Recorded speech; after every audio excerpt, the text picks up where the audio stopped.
Hi, everyone. This is Bill Nesper at the League of American Bicyclists. Thanks so much for being here. We have a great program for you this afternoon. I hope you're all doing well in making the most out of this very different National Bike Month. We're so thankful for opportunity to work with you and continue to ride through this together, even if in our homes or online or on solo rides. Thanks to you also who joined us last week for the first of these virtual 2020 Advocacy and Education Award ceremonies that are going to be happening each Thursday afternoon in May. As you know, at a typical National Bike Summit, which we didn't have this year, we had it online, we would be gathering together at the annual awards dinner here in Washington, D.C. And this is the time when we celebrate and recognize the incredible people and organizations in our movement working to make bicycling safe, comfortable, and accessible to all. These people and organizations take bold action for better bicycling and lead on equity and inclusion and inspire us to do more. We know that we learned it's a bit difficult to express our gratitude properly in this format. GoToWebinar isn't perfect for this, but we're giving it our best. We had a great one last week, and so all participants are muted right now, but I'm going to enable you to unmute yourself so that our awardees can hear your cheers and applause. Each awardee will give some remarks, and then we'll be taking a few questions from you. Please use the questions box and type in your questions now. Sooner is better than later, so get your questions in for our awardees. And I'm joined by Karen Whitaker, the League's Vice President of Government Relations, and Allison Dewey, our Education Director, who will be moderating the questions portion of this. So thanks to them for joining me on this and all of you. First up is we are awarding our Emerging Leader Award. So we're also inspired by the new leaders among us, and there are so many, thankfully, putting in the hours to make such a huge difference for people in every neighborhood, in every community, to have bicycling and walking as real options for transportation and recreation.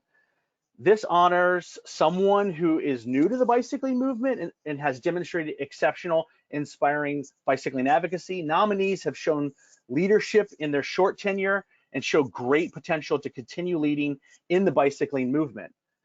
It's encouraged but not required that nominees be between 23 and 33. So we're really happy to have, younger people inspiring us and keeping our movement alive.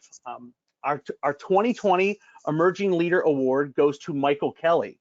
Michael serves as the policy manager at Bike Walk Kansas City, contributing to the organization's efforts to change the built environment and policy landscape in a way that supports a culture of active living in Kansas City, Missouri, and beyond.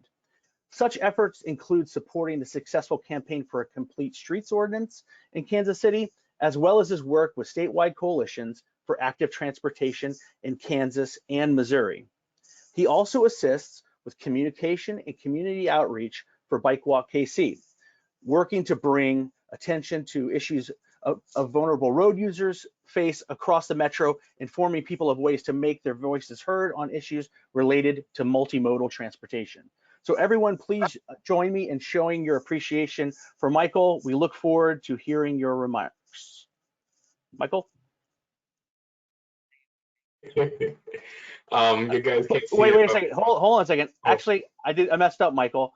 I'm supposed to unmute everybody. Everybody is now unmuted. Sorry about that. So show your appreciation, please. Yay! Yay! That's right. Bravo, all right. Bravo! Bravo! Oh my gosh. Now, Michael, I'm gonna mute everybody, but you're gonna have to unmute yourself again. So get this right.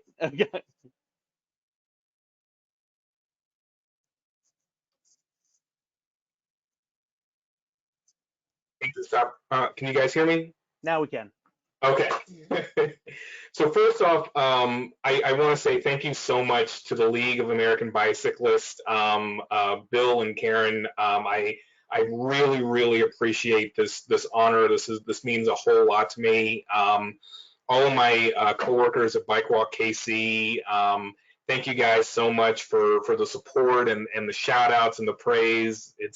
it's all virtual, but I feel it in my bones, and it really means a great deal to be able to have this award for 2020.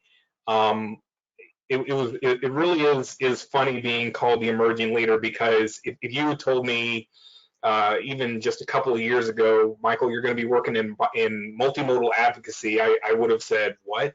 So, it really is kind of indicative of how this has all gone. When I started at Bike Walk KC, like the first week I was there, I had an opportunity to speak and at City Hall, and I asked if I could go do it, and they said, yeah, go for it. And in my first week, I was speaking before members of the city council about multimodal access, and it's really only gone from there. And it really has been a humbling experience to be able to go to Washington, D.C. to meet with legislators, to be able to go to places like Indianapolis, to be able to go to places like Nashville, to meet other people who are working in the space because of the importance of all of this. And again, to be able to do it with such a great group of folks, our executive director, Eric Rogers, our communications folks, Karen and Liz, and our education staff with Laura and everyone else. It means the world to be able to do this with some great folks and to do it in a great city. And I do all of this for two groups of people. I do it for folks like Anthony Saludo and Israel Hill, who were unfortunately victims of the inadequate infrastructure that we have. I do it because they deserve a voice, their families deserve justice, and no one deserves to have to go through that. But I also do it for people like my daughter, Nora. I want to be able to say that I did everything I could to leave her a place that is better than what I found. And I'm incredibly humbled and fortunate to be able to say that I'm able to do that every day with a place like Bike Walk KC, and to do it with in a space like this. So again, thank you all so much for this award. Thank you, Bill. Thank you, Karen. Thank you again to everyone at Bike Walk KC for supporting me in this effort. You guys are all awesome. And want to say special shout out to my mom. I know she's on here. I love you, Mom. I can't wait to be able to hug you in person again with this. That's awesome, Michael. All right. First of all, congratulations. And second of all, I just also want to say thanks to you. I've had the chance to work with Michael through the National Bike Summit and throughout the year on federal policy. And I really appreciate your thoughtful approach to policy and to outreach. We're so happy to have you as part of our movement. So I wanted to start with some questions. First, I have a question on, through the pandemic, we've been hearing a lot from some of the coastal cities, some of the bigger cities. I wonder if you could tell us a little bit about what you're seeing in Kansas City. Yeah. So Kansas City is doing our best to adjust in the midst of the pandemic. The thing that's been really promising to see here is that people are walking and biking all over the place. Kansas City is a really spread out place, but whether you're in the Northland or the South or East Kansas City, there are people who are out who are experiencing parts of the city that they have not before, and it's really promising to see that. And KCMO was the first place to really enact sort of a broad scale open streets initiative, thanks to the advocacy of our work. And it's really been encouraging to see other places, not just on the Missouri side, but also on the Kansas side, that are looking for ways to find some way to mimic that. So those conversations are ongoing, and it's also tying in well with broader conversations we're having around economic mobility as well as the environment. Great.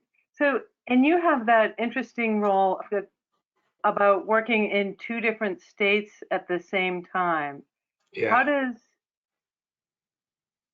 does that affect your work? And how does that affect what happens in the city? So I want to start off by saying that our primary focus is still Kansas City, Missouri. But yeah, we do a lot of different work all over the place, and I think the biggest challenge in that space is just being able to speak to a whole host of different constituencies, because this week has been a perfect example of that. So I started off the week speaking to some elected officials. I spent part of Tuesday speaking with folks in Joplin in southern Missouri who are interested in multimodal transportation. And then I spent part of today speaking with folks from suburban first ring suburbs around Kansas City. And so it is definitely an interesting dynamic. There aren't a lot of places like it in the country, but that's kind of what makes it a really interesting, almost laboratory for these different types of approaches. You can do a lot of things that you take from other places, and you can really make it work in a way that's not only applicable for other places around our metropolitan region, but something that really builds upon what places on the coast have already been doing. So it's a really cool experience. Yeah. And when you first got on, you said you had just had a win today. Do you want to announce that? So one of Bike Walk KC's top policy priorities in 2020 was to get a Vision Zero resolution adopted. And I'm happy to say that earlier this afternoon, the City Council voted in favor of it. And so Kansas City, Missouri now has a Vision Zero resolution. That's awesome. Congratulations. Thank you very much. Yeah, so we've talked a little bit about more people biking in Kansas City. You now have this Vision Zero resolution. We're at this moment where people are rethinking how much they want to be commuting, when they want to be commuting. People are using our streets differently. When you see that, so what are your thoughts or ideas of where the bike movement can go now to engage those people who may be biking for the first time or the first time in a long time, and knowing that our transportation patterns may be different? Sure. So I think that it kind of has to begin from a space of equity, and Bike Walk KC has been speaking about this internally. Even earlier this week, we had a conversation about this entirely. Understanding that in terms of what we're seeing, this is something that is meant to serve multiple types of users for multiple types of reasons. So there are lots of folks who are able to do this for recreational purposes, like with their kids or with their spouses, and that's great.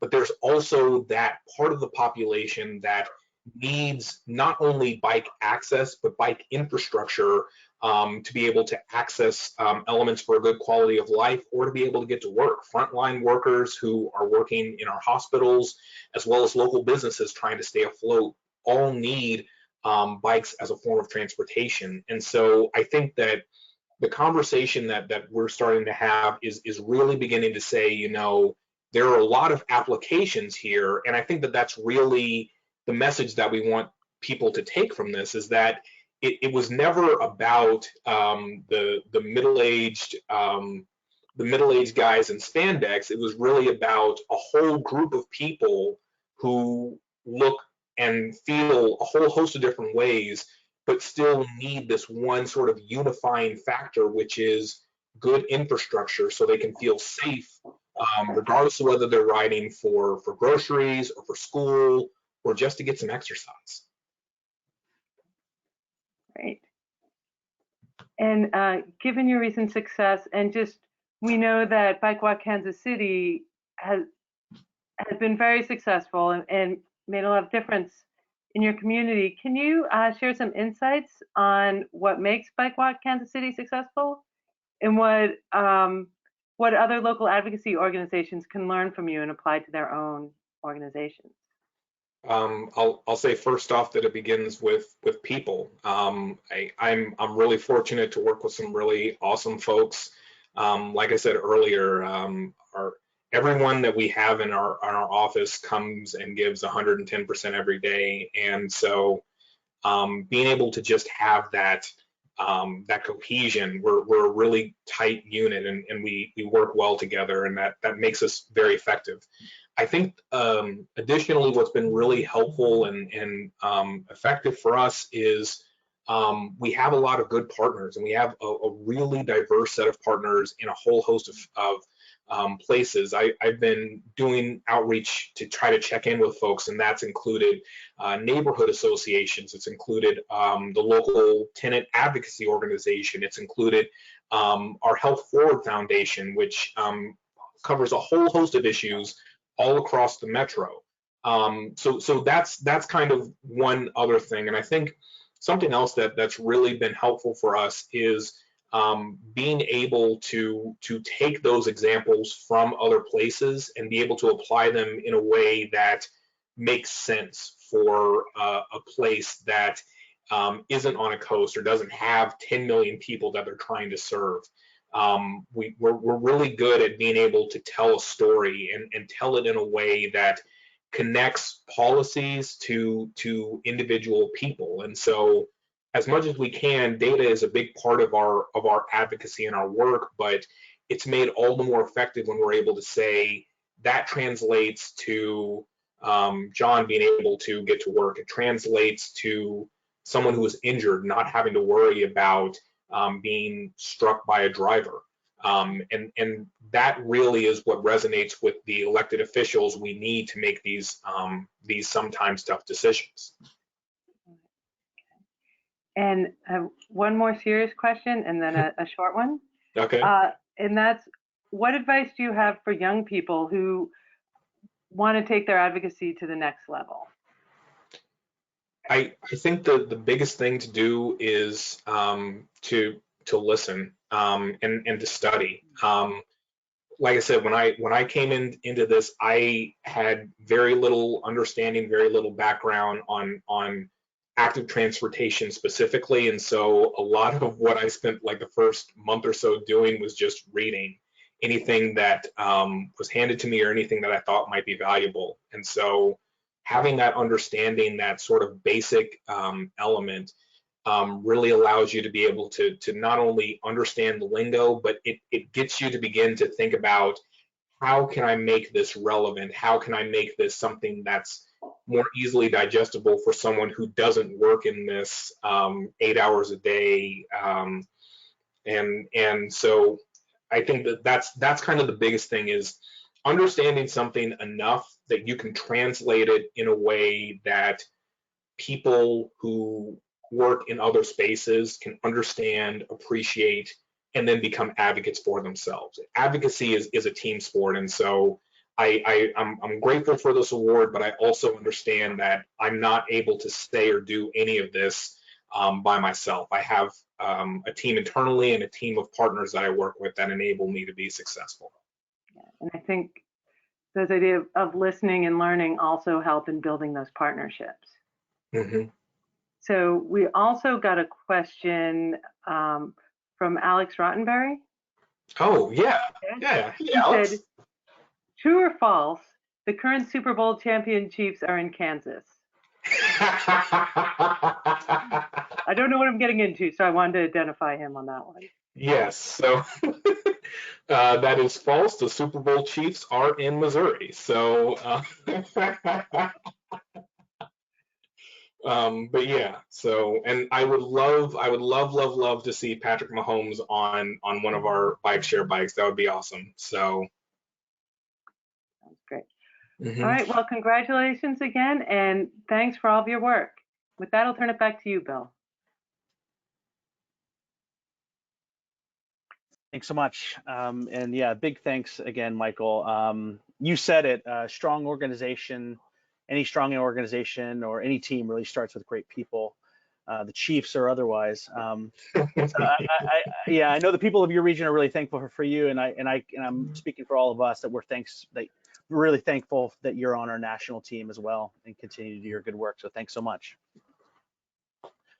Well, next up, and the final award for today is the Gail and Jim Spann Educator of the Year Award.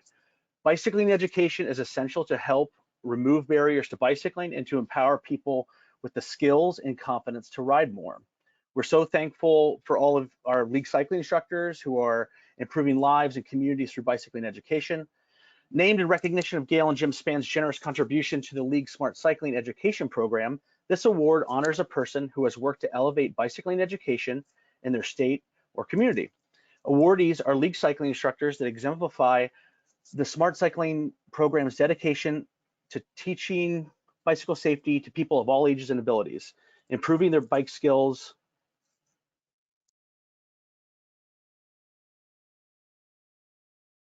Okay, so it looks like we just lost Bill for a second. I'm sure he'll be back there. Sorry, did I lose you? I'm sorry, I pushed the wrong button here. I'm sorry about that, everyone. This award is named in recognition. I don't know where I was. Sorry, I lost my place. So named in recognition of Gail and Jim's generous support. Gail's on the call today. Thanks for being here. It honors a person who has worked to elevate bicycling education in the community or state. Awardees are league cycling instructors that exemplify the Smart Cycling Program's dedication to teaching bicycle safety to people of all ages and abilities, improving their bike skills and building confidence. This Gail and Jim Span Educator of the Year Award goes to Deborah Stefan, who describes herself as a bell-bottom commuter of the 60s who relocated from Las Vegas to Southern California in 1973 to dance in the production shows of that era, including I think the Folie Bergère and MGM's Hallelujah Hollywood. I thought I was gonna mess that one up. Her main mode of transportation remained her Raleigh 10-speed as she developed her career in fitness.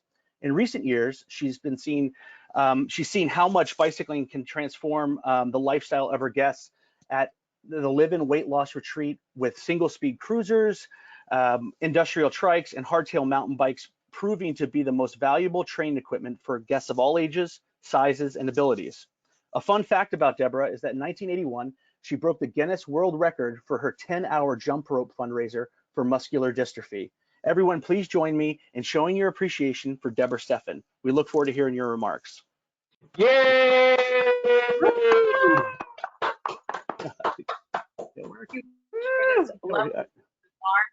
Bicycle art, and I'm flabbergasted that I received this. I don't know who nominated me, but I will definitely open more doors with my Smart Cycling Crusade with this award. It gives me the credibility and the authority that I need to be more effective than I've been. And I just don't feel like I could be effective enough with the passion that I feel for getting smart cycling out there to the community. My whole story, as you said, I came from Los Angeles to Las Vegas and brought my bicycle with me because it was my main mode of transportation. And I've stayed here for 47 years, and I host for the last 12 years a live-in fitness and weight loss retreat. This is my backyard. You see where I am? This is my backyard. The trail is right behind me. And this is where I train people for smart cycling. And I've been using the bicycle and the tricycle for over 12 years for my fitness and weight loss guests. Some of them are up to 80 years old and up to 500 pounds. And I realized early on I needed the bicycling piece, not only because of the environment and all the wonderful Henderson Trail systems here with the bike paths, and also Lake Mead National Park is right over here. It's a wonderful place with blue skies 300 days of the year to get people outside early in the morning, get them away from the depression of feeling that they just don't want to do anything. You put them on a bicycle and get them just the basics, and they forget they ever were depressed. So there's something so magical about bicycling, but it doesn't stop there. And so I wanted to refine a curriculum that would help my teaching skills to be able to be more effective with the best practices that I've tried to impart to the people, that I want them to take it home. The average stay is 4 to 6 weeks with me, sometimes up to 3 and 4 months if they have 100 pounds to lose. And they go home to their bicycle because it's everything for them at that point. It's turned around their health and their emotional well-being, and they go home to bike. So I wanted to have a dialed in science. So the research that I did led me to the league. There hadn't been a league cycling seminar or a smart cycling class in 5 years in the entire state. We had at the time 15 LCIs in the whole state, and I hammered them all trying to get a response. Thank you, Lori Marker, the one LCI that was active in the state of Nevada that reached out and helped me prepare for the LCI seminar. So the first LCI seminar, I was all ready to go. It was going to be in Bakersfield. I could rack my bike on the truck and drive there. Well, it canceled. So the next one was Seattle, June of 2018. So I flew there, did the whole thing. It wasn't enough because I hadn't had a TS 101 or a smart cycling. I had Lori Marker trying to take me through a few things and give me the flavor of it and get the written tests and all that. But it wasn't enough for me. So I went to LA February of 19 and came back with my certification, my LCI, and went straight into the Henderson Bicycle Advisory Committee meeting, announcing myself, I'm the latest and greatest LCI in the state of Nevada, and I'm here to get things going. And they're like, okay, ho-hum. We tried that 5 years ago. There's not an interest. What are you going to teach us? We've been cycling high miles for decades. What are you going to teach us? Well, I did manage through the city of Henderson to get them to embrace the smart cycling program. There was no cycling program. There's a few races and events, but no education. So they totally embraced it because I'd already been on the city of Henderson Trail Watch, the trail ambassador for my trails out here. And it gave me an opportunity to appeal to REI, Recreational Equipment Incorporated, and they partnered with me for my events. The golf course right over here became my facility host for my bike swap, my bike rodeos, the night rides, all of the above. And they even hosted the first LCI seminar in the state of Nevada in 5 years. And we were able to get 2 smart cycling courses through to get people qualified to take it. So I think because of Ron Durgan and the encouragement that he gave me, that I could come back to Nevada and get the ball rolling and resurrect this whole bicycle education movement again, where people just thought they already knew what they needed to know. So I've been accused of being a little overly passionate about it, and I do a lot of videos that mostly become rants because I've had to shame a few people in the cycling community to taking the smart cycling and have them realize, oh yeah, I'm learning some things here, okay? So not everybody that bikes wants to be subordinate and take a class because they pride themselves in, well, it's like Michael said, you know, the 40-year-old guys with the spandex and the expensive bikes. It's like, what are you going to teach me? Well, we've had a few of them come in and they've learned a thing or two. And so I think we're getting somewhere here. And now that I have this, I'm going to be able to promote it even more. And I think my 3 minutes are up, but I have a call to action. I have a call to action. Never again should a person have to go out of state to be able to take smart cycling or take an LCI seminar. So all the LCIs, this is your call to action. Seriously, please share your knowledge. Know that the greatest challenge for an instructor is marketing bicycle education. And it's becoming more important than ever now because people are entering the road and trail in droves. In fact, I was at 2 bike shops just last week and they're swamped with beater bikes that have come out of storage. Everybody wants to ride now. So it's even more important now as motorists are choosing SUVs and high-profile, high-grill trucks. Yeah. Now, I don't need to tell you, but Bicycle Magazine showed the fatality rate that's escalating now In the next 10 years, only 1/3 of the vehicles on the road will be passenger vehicles. They'll all be killer vehicles. So we have to know what we're doing on the road and trail. Smart cycling is for everyone. Please get out in your communities, LCIs. Find a place to teach. Find a way to teach. Nobody's going to come knocking on your door for it. Go to your city parks and rec. Partner. Get out there. When you have the LCI certification, it's not just supposed to go on the wall. It's not just to appease your employer because you're in the bicycling arena. It's your responsibility to use it and share it. Truly, it is. I feel like I'm on a high horse in a way because I'm an independent. A lot Deborah, of the people, yeah, a lot of the people are being paid by their employers to come and take the LCI, and they don't feel passionate about using it. They put it on the wall.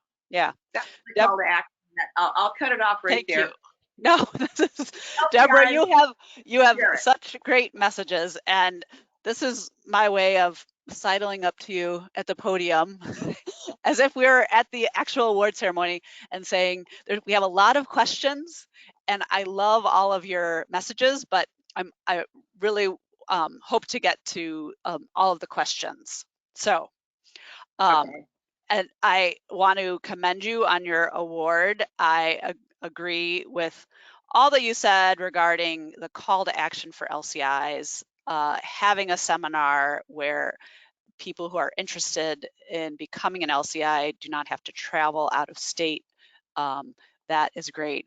And I just want to personally congratulate you because I know that you fought hard to become an LCI.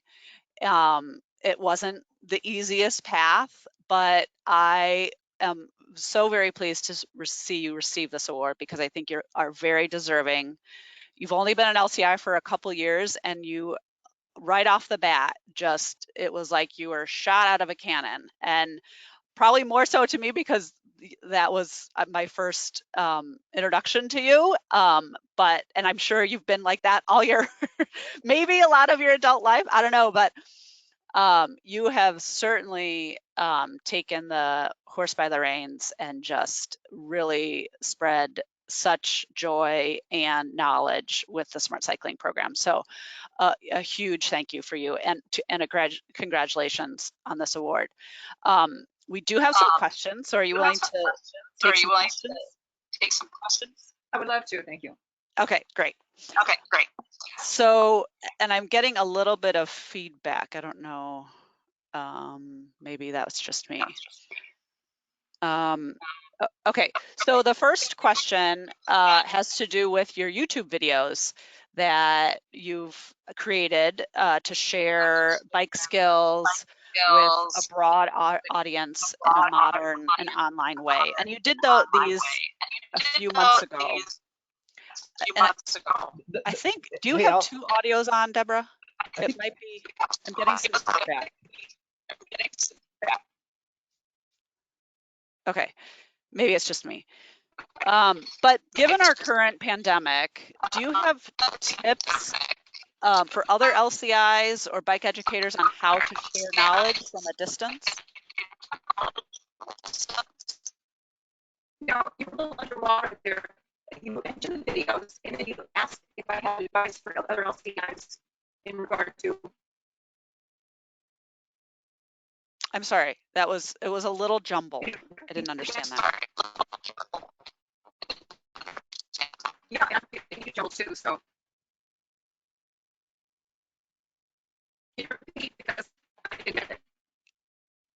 Oh, I think we're losing your connection.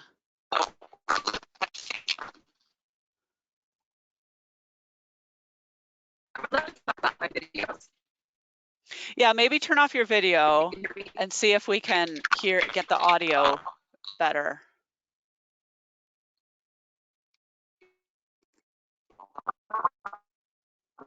Okay, how do I turn off the video? Let me see. Stop sharing my webcam. That sounds wonderful. Okay.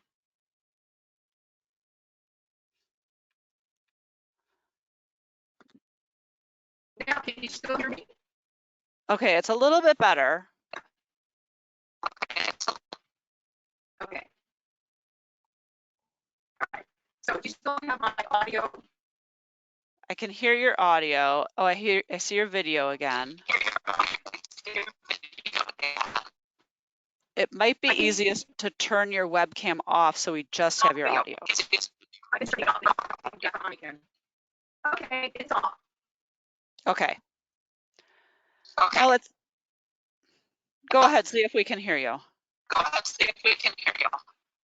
Well, I would love to expound on my videos. Can you clarify the question? So, given the current pandemic and the isolation everyone is in, do you have tips for other LCIs or bike educators on how to share knowledge at a distance? Absolutely. The YouTube platform is the #2 search engine on the internet, second only to Google. And you could put keywords about smart recycling, how to stop quickly and safely, any of the keyword phrases that you want to get people to search for. Put a video up and just get on your bike and demonstrate it yourself. It doesn't have to be anything professional or fancy. In fact, I am a YouTube video influencer. I take all of seminars and conferences, and they say, make it a rant, make it passionate, make it compelling, be authentic, and it doesn't have to be professional. All it has to be is something where you're sharing something very useful. But you start out the video with a very compelling question that makes the viewer want to find out the answer. So, for example, if you were riding your bicycle and you had to stop suddenly and you were going very fast, what is the safest way for you to stop your bike and be injured? Well, watch the video and you too can learn how to do a quick stop. You know, for example, anyone can do it. You don't have to be a pro. Yeah, so those are some really good pieces of advice. Hey, Allison, this is Bill. I want to try one thing. I think that Deborah's microphone is picking up the speaker. So that's the feedback you're hearing. So like when we're asking questions, maybe Deborah, you could mute your mute your mic just for those moments, and we might have better. Let's see if that works. Yeah, so I just muted Deborah. Okay, good. I can ask a question. That was the problem. So maybe ask a question. Let's see if this works. If not, we can wrap up and try to do this again. Yeah. Yeah. So I just want to point out a couple of things that I heard Deborah say, which were very important. That she led with that your videos don't have to be professional quality. I think that is something that trips a lot of people up. I mean, I know it trips me up that, you know, it doesn't have to be polished. That's what you said. And just keep it simple. I think that was another item that Deborah had on her list. Deborah, we'll try one more question because it really is difficult to hear you. I'm sorry for the bad connection. But here's one more question for you, Deborah. What would be your advice to people that may be considering become an LCI, maybe who are on the fence? What would you say to those people? And hold on, I'm going to unmute you. Okay, you're unmuted. Becoming an LCI gives you the credential, the confidence, and the authority to make a difference in the lives of others of all ages. Now, just before I got my LCI, I was almost mowed down on the sidewalk here by a 7-year-old on a bicycle. And I thought, I've got to do a bike rodeo. And so in every community, in every demographic, there is opportunity to change and make a difference in the lives of other people. So the parents are telling the children, stay on the sidewalk. Well, she didn't have a bike belt. She about mowed me down on the sidewalk. There's a little bit more information to be had here before you send someone out like that. And then also the e-bikers that are flocking to the trails in the last couple of years. They're going pretty fast. They need some education. And if you're part of that group and you see that your peers are winging it, become an LCI. Give the confidence and the authority and the education that you could educate other people. They'll ride more and they'll have a lot more fun because they will know the best practices and they won't be winging it. That's really good. That's really good advice. Thank you, Deborah. I think we're gonna end the question and answer there. And I think Bill has some additional parting words. I do. Thanks so much, Deborah. And thanks for your inspiration, putting in all that work to help people improve their lives and help improve the lives of the communities that you work in. So thanks, and really happy that we were able to honor you with this award. I was really happy that Gail Spann was able to participate in this, and really appreciative of all her help with the Smart Cycling program over the years. Very thankful for Allison leading that program. We're excited about all the new things that are coming out to help better support cycling instructors around the country. So thanks for that. I'm sorry that the audio wasn't great. Sometimes these things happen, but thanks to all of you once again for participating in this award ceremony. We will be back again next Thursday at 5:30 Eastern time. Next week, we'll be giving out the Advocacy Group of the Year, and we'll also be giving out the award for Bike Club of the Year. So stay tuned and sign up for that, and hopefully we'll see you next week. Again, big thanks to all of you, and a big congratulations to both of our winners today. Have a good one.